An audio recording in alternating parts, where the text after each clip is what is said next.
अस्सलामु अलैकुम वरहमतुल्लाहि वबरकातुहू। उम्मीद है कि नाज़रीन खैरियत से होंगे। हस्ब मामूल आज पेश कर रहे हैं हम रमज़ानी मसाइल का 13वां एपिसोड। तो शुरू करते हैं मुफ्तियान कराम से तबादला ख्याल का सेक्शन। तो आज हमारे सामने 4 मौज़ूआत हैं और 4 मुफ्तियान कराम से उनके हम नज़रिए और राय जानेंगे। तो पहला उन्वान है रमज़ान और इफ्तारी। हम गुजारिश करेंगे मुफ्ती ज़हीर अहमद साहब से, जो हमारे साथ कानपुर से जुड़े हैं, कि इस उन्वान पर मुख्तसर अपने ख्यालात सामने रखें।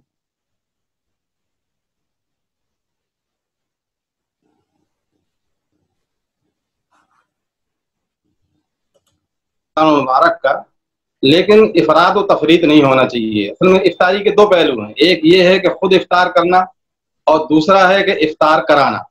तो जो खुद इफ्तार करने के सिलसिले में हमको इसमें मयाना रवि इख्तियार करना चाहिए, बहुत ज्यादा इसका एहतमाम हमको नहीं करना चाहिए, जैसा कि आमतौर से देखा गया है ना। दूसरी चीज जो है वह इफ्तार कराना, इसकी बड़ी फजीलत आई है। हदीस पाक के अंदर आता है कि जो शख्स किसी रोजेदार को इफ्तार कराता है तो उसके लिए उसके गुनाह उसके बख्श दिए जाते हैं और दोज़ख से उसकी आज़ादी उसको मिल जाया करती है। कि मन फत्तरा फीहि साइमन कान मग़फ़िरतन लिज़ुनूबिही व इत्क़ रक़बतिही मिनन नार। इसी तरीके से एक हदीस के अंदर आता है कि जो शख्स किसी शख्स को पानी पिला दे तो इंशाअल्लाह वो मेरी अल्लाह रब्बुल इज़्ज़त मेरी हौज़ से उसके लिए ऐसा पानी पिलाएंगे कि फिर कभी उसको प्यास नहीं लगेगी। एक तीसरी हदीस के अंदर आता है कि जो शख्स अपनी हलाल कमाई के साथ किसी शख्स को रोजा इफ्तार कराता है तो फरिश्ते उससे रमजान की रातों में मुसाफा करते हैं और हज़रत जिब्रील अलैहिस्सलाम जो है वो लैलतुल क़द्र के अंदर मुसाफा करते हैं। तो दरअसल हमको जो है ना इफ्तारी के मामले में जैसा कि बात आई है कि अपनी जात की हद तक अगर है तो हमें उसमें मयाना रवि इख्तियार करना चाहिए, बहुत ज्यादा हमको उसका एहतमाम नहीं करना चाहिए। चूंकि रोजे का जो मकसद है वो भूखा रहने से क्या है कि कम इस्तेमाल करे। अगर वो ज्यादा इस्तेमाल करता है, पेट भर के खाना खाता है, तो फिर रोजे का मकसूद ही गोया के फौत हो जाता है, रोजे के मकसद के खिलाफ। हाँ, दूसरे के हक में इसकी फजीलत है कि अगर वो दूसरे को कराता है तो फिर ये फजाइल हैं जो अभी मैंने जिक्र किए हैं 3 अहादीस की रोशनी में। चलिए, शुक्रिया, जज़ाकल्लाह। हम दूसरे उन्वान की तरफ बढ़ते हैं। दूसरा उन्वान है कि रमज़ान और सहरी। और गुजारिश करते हैं मुफ्ती खलील अहमद साहब से, जो हमारे साथ भागलपुर से जुड़े हैं, कि इस मौजू पर तबादले ख्याल फरमाएं। बिस्मिल्लाहिर्रहमानिर्रहीम। अस्सलामु अलैकुम वरहमतुल्लाह। रमज़ान और सहरी। सहर रात के आखिरी पहर को कहते हैं और उस वक्त में जो खाने के तौर पर रोजे के लिए इस्तेमाल जो चीज की जाती है उसको सुहूर कहा जाता है। हम उर्दू में उसको सहरी कहते हैं। सहरी खाने की फजीलत बयान की गई है। फरमाया तसहरू फ़इन्न फ़ी सुहूरी बरकत। हदीस के अंदर है कि सहरी किया करो, इसमें बरकत है। इसी तरह दूसरी रिवायत में फरमाया कि फस्लु मा बैन सियामिना व सियामी अहलिल किताबी उकलत अस्सहर, कि हमारे और अहले किताब के रोजों के दरमियान फर्क करने वाली चीज जो है वो सहरी खाना है। इसलिए सहरी खाना चाहिए। एक रिवायत में ये भी आता है कि सहरी खाओ, अगरचे सहरी किया करो, अगरचे एक घूंट पानी ही मिल जाए तो भी वो कर लिया करो, और इससे रोजा रखने पर कुव्वत हासिल होती है, इसलिए सहरी खाना चाहिए। बहुत सी जगहों पर ऐसा होता है कि रात ही में करके वो सो जाते हैं, वो दरहकीकत सहरी नहीं होती है। बंदे को आजिज बनना चाहिए, आखिरी वक्त तक आजिजी का इजहार हो कि हम बिल्कुल आखिरी वक्त में खाएं, लेकिन ऐसा वक्त ना हो कि वो मकरूह वक्त दाखिल भी नहीं होना चाहिए, थोड़ा पहले छोड़ दें, और बहुत पहले भी नहीं खाना चाहिए। ये उसका मुस्तहब तरीका है खाने का। जी, चलिए, शुक्रिया, जज़ाकल्लाह। हम तीसरे सवाल की तरफ बढ़ते हैं, तीसरे उन्वान की तरफ। तीसरा उन्वान है कि रमज़ान और तरावी। इस मौजू पर तबादले ख्याल की गुजारिश करते हैं मुफ्ती अमानत अली कासमी से, जो जुड़े हैं हमसे देवबंद से और उस्ताद हैं दारुल उलूम वक्फ देवबंद में। बिस्मिल्लाहिर्रहमानिर्रहीम। रमजान मुबारक के अंदर 2 मखसूस इबादत है, रमजान का रोजा और तरावी की नमाज। एक हदीस के अंदर आप सल्लल्लाहु अलैहि वसल्लम ने फरमाया कि अल्लाह ताला ने रमजान के रोजे को फर्ज किया है और मैं तुम्हारे लिए तरावी की नमाज को सुन्नत करार देता हूँ। तरावी की नमाज आप सल्लल्लाहु अलैहि वसल्लम ने 3 दिन पढ़ाई थी और हजरत सहाबा का शौक देख करके आपने महसूस किया कि कहीं ये नमाज फर्ज न हो जाए, तो आपने जमात के साथ ये नमाज पढ़ना तर्क कर दिया। हजरत उमर फारूक रजी अल्लाह तआला अन्हु के ज़माने में बाज़ाब्ता तरावी की जमात कायम हुई और 20 रकात तरावी की जमात पर गोया के सहाबा का इजमा हो गया। तरावी उस वक्त से हरमैन के अंदर 20 रकात तरावी का एहतमाम होता चला आ रहा है और ये मसला अइम्मे अरबा के दरमियान मुत्तफक अलैह है। इमाम मालिक रहमतुल्लाह अलैह की एक रिवायत है, वो 36 रकात को मसनून करार देते हैं, वरना इमाम मालिक की भी एक रिवायत 20 की है और बाकी अइम्मा तमाम 20 रकात को ही सुन्नत करार देते हैं। अहनाफ के यहाँ तरावी की नमाज सुन्नत मुअक्कदा है और तरावी के अंदर 2 सुन्नत है। एक तो है पूरे रमजान तरावी की नमाज पढ़ना और एक है रमजान के अंदर पूरे कुरान को तरावी में सुनना। दोनों सुन्नतों का एहतमाम होना चाहिए।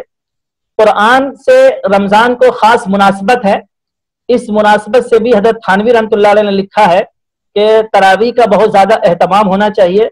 इसके पूरे साल पर इसके अच्छे असरात मुरत्तब होते हैं। चलिए शुक्रिया, जज़ाकल्लाह, बहुत अच्छा जवाब दिया आपने। ये 4 मौज़ूआत थे।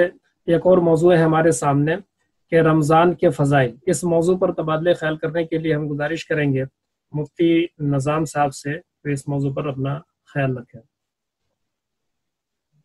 जी, माह रमज़ान में रोज़े की फजीलतें तो बेशुमार है। उनमें से अहम बात यह है कि जैसे किसी मुल्क का बादशाह है, वज़ीर आज़म है, वो ये कह दे कि ये काम जो करेगा मैं उसे अपने हाथ से इनाम दूंगा, तो काफ़ी लोग कोशिश भी करेंगे और जो इनाम पा लेगा वो बहुत खुश होगा। इसी तरीके से रोज़ा है कि जो शख्स ईमान और इहतिसाब के साथ रखेगा, अल्लाह तबारक व तआला खुद उसे अपने हाथों से बदला देंगे। इसलिए इससे बढ़ करके और कोई फजीलत नहीं हो सकती है, कोई इनाम खुद अल्लाह तबारक व तआला के उससे पाएंगे। माशाअल्लाह, जज़ाकल्लाह। तो ये थे कुछ मौज़ूआत जिस पर मुफ्तियान इकराम तबादले ख्याल कर रहे थे। अब हम मसले की तरफ चलते हैं जो जहाज़ी मीडिया के नाज़रीन की तरफ से आए हैं। पहला मसला है कि एक शख्स को बवासीर हो गया है और रोज़े की हालत में बवासीर के मस्सों पर वो दवा लगाता है, तो क्या इससे रोज़ा टूट जाएगा या नहीं? मुफ्ती अमानत अली साहब। मैं इस सिलसिले में अभी उतना गौर नहीं किया हूँ इस मसले पर, मुफ्ती तो ज़हीर साहब। बेहतर होगा उससे हज़रत से पूछ लें। मुफ्ती ज़हीर साहब। जी, इसमें हज़रत मौलाना खालिद सैफुल्लाह साहब ने लिखा है कि दरअसल अगर इस बात का गालिब गुमान हो कि वो दवा जो है ना अंदर पहुंच जाएगी पेट के अंदर, है ना, उस पिछले रास्ते से, चाहे वो दवा सूखी हो या गीली हो, तो फिर ऐसी सूरत के अंदर तो उसका रोजा टूट जाएगा। दवा नहीं पहुंचती है अंदर तो उसमें रोजा नहीं टूटेगा। तो इसलिए एहतियात ये है कि रोजे की हालत में हमको उस जगह दवा नहीं लगाना चाहिए। बवासीर की जो दवा नहीं लगाना चाहिए, एहतियात का तकाजा यही है। मुफ्ती निज़ामुद्दीन साहब क्या कहेंगे? जी, मसला तो सही बताया हजरत ने। इसमें मजीद एक बात और भी, जिसे बवासीर की बीमारी हो, कभी इस्तिंजा करते वक्त जो है वो बाहर के तरफ निकल आता है, तो उसे ये भी चाहिए कि जब तक पानी खुश्क ना हो जाए वो खड़ा ना हो, चूंकि मैदे में और उस हिस्से में ज्यादा फासला नहीं है। पानी के कुछ ज़र्रात या दवाई के कुछ ज़र्रात अगर अंदर जाते हैं तो रोजा फासिद हो जाएगा। चलिए शुक्रिया, जज़ाकल्लाह। अगले मसले की तरफ बढ़ते हैं। अगला मसला है कि रमज़ान में तिलावत करना ज़्यादा अफजल है या नफली नमाज पढ़ना? क्या फरमाते हैं मुफ्ती खलील अहमद साहब? जी, हुजूर अक़दस सल्लल्लाहु अलैहि वसल्लम से हर तरीके की इबादत रमजान में करना साबित है और कसरत से साबित है। आप तिलावत भी कसरत से किया करते थे और नमाजों का भी एहतमाम करते थे। इसलिए इसमें यह देखा जाएगा कि जो अमल कर रहा है उसको जिसमें ज्यादा खुशू और खुजू हासिल होता है उसके लिए वो चीज बेहतर होगी। अगर तिलावत में ज्यादा खुशू और खुजू है तो तिलावत उसके लिए बेहतर होगी, और अगर नमाज में ज्यादा उसको ज्यादा खुशू हासिल होता है तो उसके लिए नमाज का एहतमाम बेहतर रहेगा।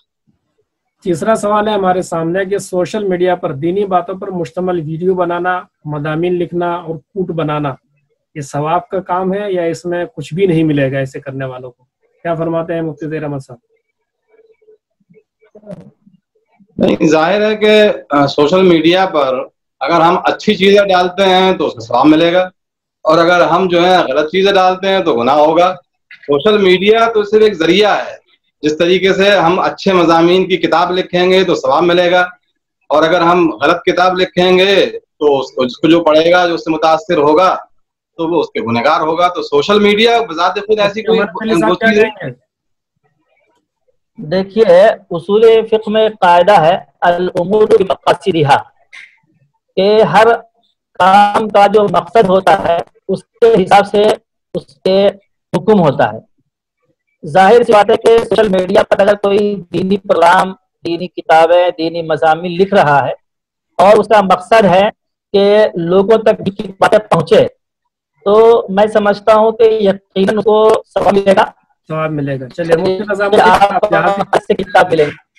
جہازی میڈیا روزانہ اس طریقے سے ویڈیو بنا رہا ہے، اس پر ثواب ملے گا یا عذاب ہوگا؟ انشاءاللہ ثواب ہوگا۔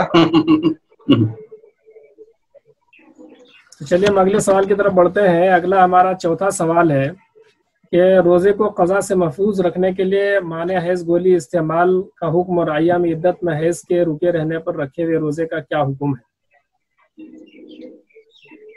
مفتی نظام الدین صاحب۔ جی یہ سوال پہلے بھی آیا تھا اور اس کا جواب دیا گیا تھا کسی ایپیسوڈ میں، اور وہ یہی ہے کہ نہ کرے، چونکہ وہ اللہ کی طرف سے ہے، اس کے اندر خیر ہے، لیکن اگر کوئی کر لے اور روزہ رکھ لے تو اس کا روزہ ہو جائے گا، بعد میں قضا کی ضرورت نہیں ہے۔ چلیے پانچواں اور آخری سوال کر رہے ہیں کہ اہل قریہ یا اہل محلہ اعتکاف نہ کرے اور دوسرا قریہ محلہ والا کوئی فرد آ کر کے اعتکاف کرے، تو اہل محلہ اعتکاف سے بری ذمہ ہوں گے یا نہیں؟ کیا فرماتے ہیں مفتی خلیل صاحب؟ جی اس مسئلے میں جہاں تک سمجھتا ہوں کہ کوئی بھی اگر اعتکاف کر لے گا اس کے محلے میں، کسی بھی محلے میں، تو اہل محلہ اس سے بری ہو جائیں گے۔ شرط یہ ہے کہ یہ اعتکاف اجرت کے طور پر نہ ہو، یا کسی کو لایا نہ گیا ہو کہ اجرت دے کر کے آپ یہاں پر اعتکاف کر لیجئے۔ اگر ایسی چیز ہوگی تو پھر یہ اعتکاف ہے۔ مفتی امانت علی صاحب۔ جی اصل میں اعتکاف کا تعلق تو مسجد کے ساتھ ہے، مسجد میں بعد آدمی آ کے نماز پڑھاتا ہے تو بھی نماز ہو جاتی ہے، تو ایسے ہی مسجد میں کوئی باہر کا آدمی آ کے اعتکاف کرتا ہے تو اعتکاف جائے گا۔ اعتکاف در حقیقت مسجد کا حق ہے، لیکن یہ ہے کہ اہل محلہ کو بھی اس سلسلے میں کوشش کرنی چاہیے، اور جیسا کہ مفتی خلیل صاحب نے کہا کہ وہ اعتکاف اجرت کے طور پر نہ ہو، اس لیے کہ وہ اعتکاف ہی نہیں ہوگا، جب اعتکاف نہیں ہوگا تو پھر اہل محلہ کی طرف سے بھی نہیں ہوگا۔ چلیے اہل محلہ بری ذمہ ہو جائیں گے اگر اجرت پر نہیں ہے۔ تو ناظرین یہ تھے جہازی میڈیا پر آج کا ایپیسوڈ، جس میں مفتیان کرام کچھ عنوان پر اظہار خیال بھی فرما رہے تھے اور آپ کے بھیجے ہوئے مسائل پر جواب بھی دے رہے تھے۔ اگر آپ بھی چاہتے ہیں کہ آپ کے مسئلے کو اس پروگرام میں پوچھا جائے اور مفتیان کرام ان کا جواب دے، تو آپ اس نمبر پر اپنے سوالات بھیج سکتے ہیں۔ انشاءاللہ اگلے ایپیسوڈ میں آپ کے سوالوں کا جواب دینے کی کوشش کیا جائے گا۔ تب تک کے لیے خدا حافظ۔